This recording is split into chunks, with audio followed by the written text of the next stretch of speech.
Chapter 5. A lesson on a tortoise. The last lesson on Friday afternoon in Standard 6 was nature study. The last lesson of the week is a weariness to teachers and scholars. It is the end. There is no need to keep up the tension of discipline and effort any longer, and yielding to weariness, a teacher is spent. Nature study is a pleasant lesson. I had got a big old tortoise, and I knew the boys would enjoy sketching him. I put him under the radiator, took out large empty shell that I had sawn into to show the ribs of some ancient tortoise.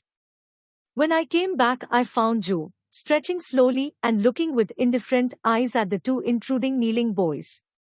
So, I told them bring out the nature books.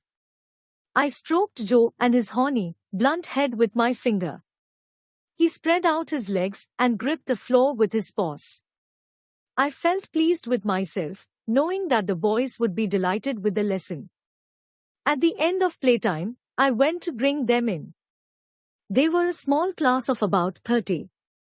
A difficult, mixed class, consisting of 6 Gordon home boys, 5 boys from a fairly well-to-do home for the children of actors, and a set of commoners.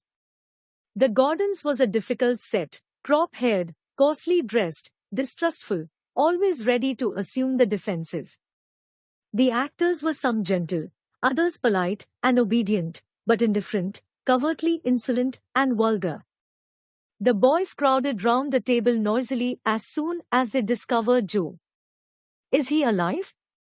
Look, his head's coming out. He'll bite you." "Please, sir, do tortoises bite?" I hurried them off to their seats and pulled the table up to the desks. I set them sketching, but they could not be still. "Shall we draw the marks on the shell?" "Please, sir, has he only got 4 toes?" "Sir, he's moving." I stroked his neck and calmed him down. "That's enough, Miles, you shall go to the back and draw twigs if I hear you again." I began to sketch diligently. "Please, sir, can we have rubbers?" I had said they should have rubbers no more. I could not keep my stock, I could not detect the thief among them. But it was Friday afternoon and like a bad teacher, I went back on my word. The monitor went to the cupboard and took out a red box. "Sir," he cried, 11. "There is only 11, sir, and there were 15 when I put them away on Wednesday." The class stopped, every face upturned. "Again," I cried, turning to the class with passion, to the upturned faces, and the 60 watchful eyes. "Again. I am sick of it." "Who is it?" "You must know. You are all as bad as one another." "Marples." "Where are those rubbers?" "I don't know where they are. I have never had any rubbers," replied Marples. "You must know. They are gone, they don't melt into air, they don't fly." "Who took them then?" "Rawson, do you know anything of them?" "No, sir." "Wood, have you any knowledge of these 4 rubbers?" "No," he shouted. "Fetch the cane, Burton." Wood dragged himself to the front of the class and stood slackly. The rest of the Gordons sat upright in their desks. Burton handed me the cane, and I turned from the class to Wood. "I like him best among the Gordons." "I will cane you for impudence first. You always pick on the Gordons." "That is not true. I am always excusing you, letting you off. But you pick on us. You always begin with the Gordons. Isn't it natural? Haven't your boys stolen? Haven't these boys stolen several times and been caught?" "That doesn't mean we did it now," he replied. "How am I supposed to know?" "Well, it's not us. Everybody knows who it is, only they won't tell." "Who knows?" I asked. "All of them?" I asked these boys if they could tell me. Each one said no, sir. I went around the class. "You see," I said to Wood. "They won't own up," he said. "I wouldn't have done if you hadn't been going to cane me." I asked Wood to write his knowledge on a piece of paper. He would not.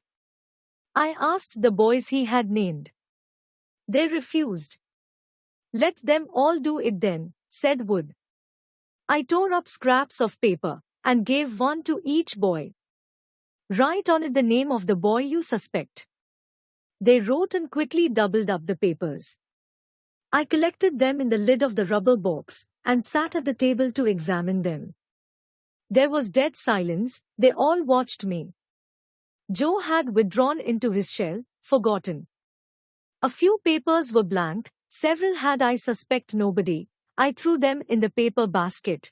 2 had the name of an old thief, and those I tore up. 11 bore the name of my assistant monitor. I remembered his shifty, anxious look during the questioning. I remembered how eager he had been to do things for me before the monitor came in the room. I knew it was he, without remembering. Well, I said, go on with the drawing. They were very uneasy and restless, but quiet. From time to time they watched me. Very shortly, the bell rang. I told the 2 monitors to collect the things, and I sent the class. We did not go into prayers. When the monitors had finished, and I had turned out all the lights but one, I sent home Kerwin, and kept my assistant monitor a moment. Cigar, do you know anything of my rubbers? No, sir, he said. No? Nor my pencils? Nor my 2 books? No, sir. I know nothing about the books. No? The pencils then? No, sir. Nothing. I don't know anything about them. Nothing, Cigar. No, sir. He hung his head. Very well. You will not help as monitor anymore. You will not come into the classroom until the class comes in any more. You understand? Yes, sir. He was very quiet. Go along then. He went out and silently closed the door. I turned out the last light and went home.